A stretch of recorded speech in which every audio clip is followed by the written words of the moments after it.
anybody say after that? Several days ago, while thinking about what I might say here, I had a daydream in which I was giving this speech, and in which I embarrassed myself terribly with one of those gaps that sometimes emanate from our politicians' mouths. Whatever it was, though, I couldn't have topped this, which I clipped out of the Times 4 days ago. Maybe some of you saw it. Bush and Reagan. When Vice President Bush describes the closeness of his relationship with President Reagan, he sometimes waxes so enthusiastic that he misspeaks. The other day in Twin Falls, Idaho, he said of the president to a Republican rally, quote, "For 7.5 years, I have worked alongside him, and I am proud to be his partner. We have had triumphs. We have made mistakes. We have had sex."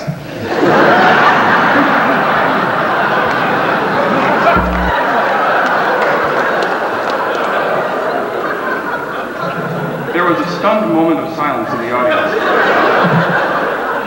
And Mr. Bush hastened to add, "We have had setbacks."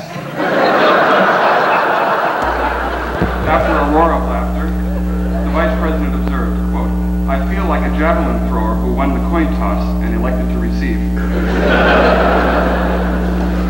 And now from the ridiculous to the sublime. Last August at the McGowan Colony in New Hampshire, there was a wonderful celebration honoring Leonard Bernstein. There was a speech by Ned Rorem, which was about the most eloquent speech I've heard in a very long time. In it he said, quote, "In discussing any great artist, the parts of speech are inadequate." Or as the poet Wallace Stevens said, quote, "Not ideas about the thing, but the thing itself." Rorem finished his speech so simply, "You are what we all would be, the thing itself." I have here a letter from Robert Werner, Dean of the College-Conservatory at the University of Cincinnati. It's addressed to Robert Bloom, and I've been asked to read it. Dear Bob, on behalf of myself and my colleagues at CCM, I want to extend our very warmest congratulations on this celebration of your 80th birthday. It is appropriate and significant that your students and friends should come together for such an impressive tribute to a man who has played such an important part in their lives and careers. We at CCM are proud to have you in our community and to enjoy your friendship during these past several years. The standard of professional playing you have established and the sincere interest you have exhibited in the careers of your students has provided a model which has inspired many to emulate. The very nature of this tribute is testimony to the importance of this legacy. We at CCM are fortunate to benefit directly from this legacy through Sally's studio. All of us look forward to being able to call upon you for many years to come as both mentor and friend. Our thoughts and best wishes are with you at this time. I am sorry we could not be there. Sincerely, Bob, Robert J. Werner. Well, now you've heard the words of George Bush, Ned Rorem, Wallace Stevens, and Robert Werner. What do I have to say? Simply that Robert Bloom is, to me, an example of the very best that our musical world, or any world, has to offer. Joy of life, boundless invention and sense of humor, loss of ego, which turns into the finding of self, generosity of spirit, effortless, unaffected musicianship, and a great oboe sound with the constant realization that it is only part of something much larger. I could continue, but I already said it best with those 9 words of Wallace Stevens. Not ideas about the thing, but the thing itself. Thank you.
like to read a short letter from Paul Wolfe, the artistic director of the Music Festival of Florida, who is the conductor on the tape and the performance you're going to hear in just a moment. Every musician has some special musical memories of an occasion when hearing a particular work or a certain musician changes his life. Thus it was for me with Bob Bloom. When I first heard Bob play in 1943, I was just starting in the profession as a member of Stokowski's New York City Symphony. Of all the members of that orchestra, I was most inspired by Bob, by his exquisite tone and phrasing. For me, he has always epitomized the ultimate in oboe playing and musicianship. It was Bob also, 27 years ago, who learned that the Florida West Coast Symphony was searching for a new conductor. His influential recommendation launched me on my career with that orchestra.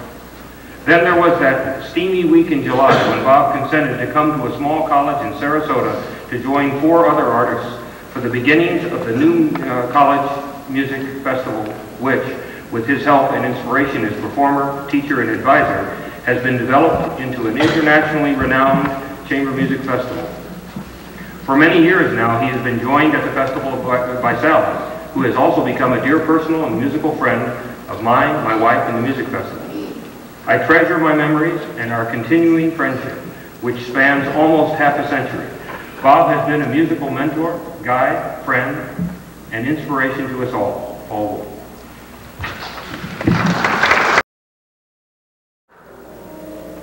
I'm not sure it's possible to speak after that.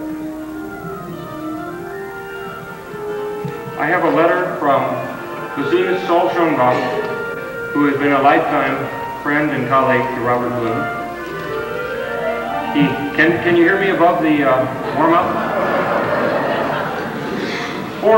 12 days ago, Robert Bloom appeared, so conceived and so dedicated that many of us have enjoyed a better musical life because of him. I first met Bob Bloom over a bottle of scotch when his teacher, Marcel Tabito, told me how he poured all his secrets into Bob. He had learned that a French oboist, Morel, had auditioned for Stokowski in Paris and was prepared to take the position in Philadelphia for a fraction of Tabito's salary. Alerted to the dangers and with some help from the immigration authorities, Tabito saved his post, but he vowed to develop American talents to meet the threat of French imports. Along came talented Bob Bloom, and the rest is history.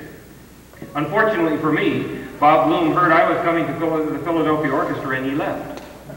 But I put on my old 78 of Es ist Wohlbrauch and shall never erase the sound of that dialogue between Bloom and Getter.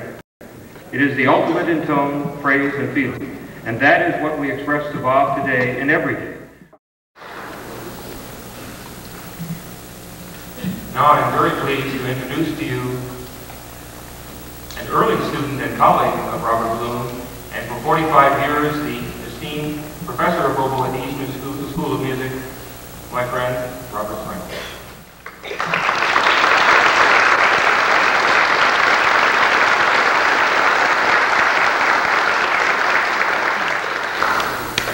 I feel very honored to be here. My association with Bob was over such a long period of time, and it was so influential in my life that I think it's worth recounting a little bit of it. I also that I knew Julius Baker in 1934 because he was a student at Eastman before he went to Conservatory. And I dare say he might have stayed at Eastman if he'd known that Joseph Mariano was coming to college. I first met Bob in 1936 because they changed the whole Oboe section, and he became the professor of oboe at the school and first oboist in his whole life. And I got the job as second in English orchestra, much to my amazement because I wasn't really prepared for it. And I asked him later on, I did study with him that year in Wolfe play. I asked him, how come you chose me when there were more experienced people at the audition? He said, well, I thought you had the fewest bad habits. I accepted that as a compliment.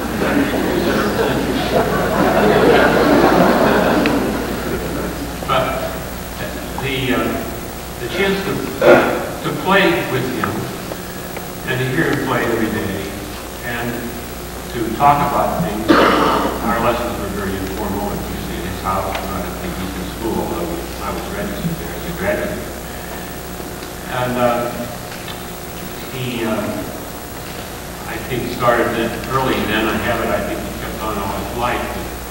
students he's working with furnished him with reeds. That's a rather neat thing. But actually, I was always proud to have him play under my reeds because they sounded so much better than when I played on them. I thought that they had a future also.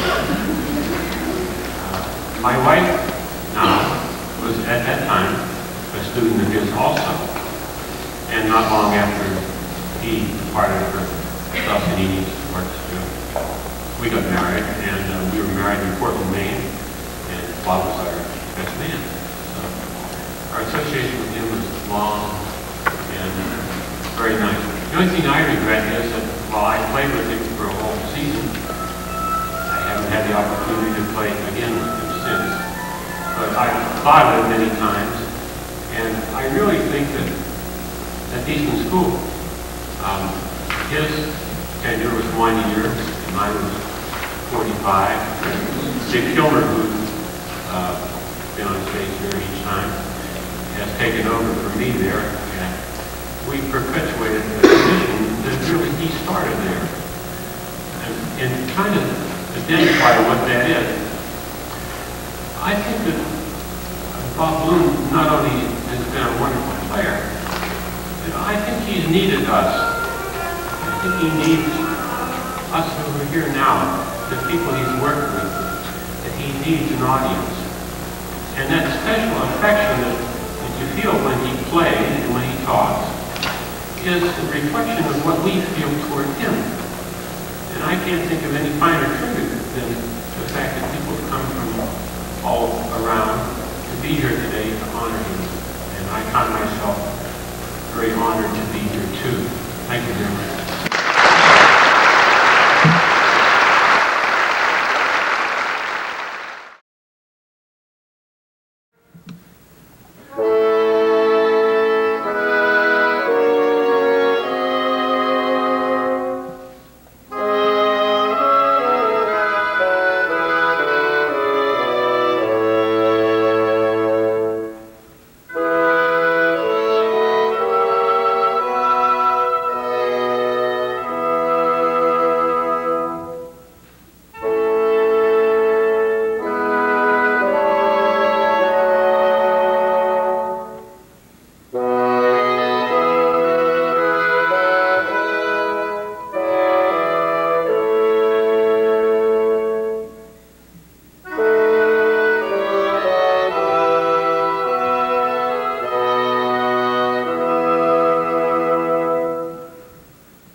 I was first made a professor at Yale, the first time somebody addressed me as professor, I looked around to see who they were talking to. I feel the same way tonight. Is it really me? Is there a mistake somewhere?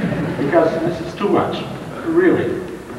And it's been a long concert, and what you must realize, that when this concert started, I was only 50 years old.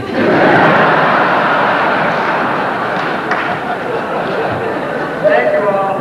I don't want to get more serious because if I do, I'll start crying, and I don't want to do that. So, God bless you all, and thank you, thank you, thank you. And I'll see a lot of you later.